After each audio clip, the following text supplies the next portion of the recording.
साठलेला राग सोडून द्या. दुःखाचे ओझे वागवून थकलात का? माफीची ही जादू तुमचं मन शांत करेल. नमस्कार स्वामी कुटुंबातील सर्व सदस्यांनो.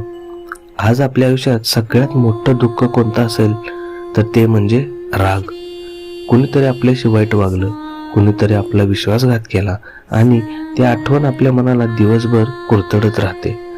आजची ही स्वामीवाणी तुमच्या मनावरचं हे जड ओझं हलकं करण्यासाठी आहे. आपण म्हणतो मी का माफ करू, त्याने चूक केली आहे. हे खरं आहे, त्याने चूक केली आहे, पण त्याला माफ न करून तुम्ही काय मिळवत आहात? फक्त तुमच्या मनाची अस्वस्थता. स्वामी समर्थ नेहमी सांगत की जेव्हा तू कोणाबद्दल मनात राग ठेवतोस तेव्हा तू तुझं मन ही दुष्ट शक्तींसाठी खोली म्हणून वापरतोस, पण जेव्हा तू त्याला माफ करतोस तेव्हा तू ती खोली स्वच्छ करतोस आणि तिथे माझं अस्तित्व राहू शकतं. रागामुळे तुमची झोप उडते, तुमची भूक उडते, तुमचा आनंद उडतो. समोरच्याने केलेली चूक ही त्याची लायकी दाखवते, पण तुम्ही त्याला माफ करणे हे तुमची श्रेष्ठता दाखवते. स्वामी म्हणतात, बेटा तुला जर माझ्याजवळ यायचे असेल तर मनाचा हा कचरा फेकून दे.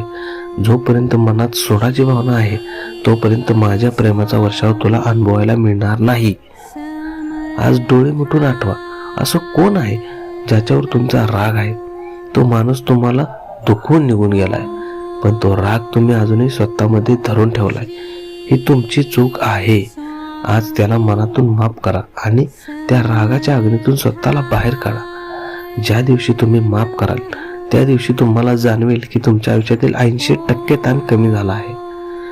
आजपासून एक प्रतिज्ञा करा, रागाच्या जागी शांती आणि द्वेषाच्या जागी प्रेम.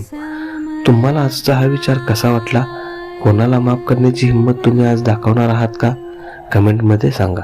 आपल्या चॅनलला सबस्क्राईब करा आणि ही शांतता इतरांपर्यंत पोहोचवण्यासाठी हा व्हिडिओ नक्की शेअर करा. श्री स्वामी समर्थ.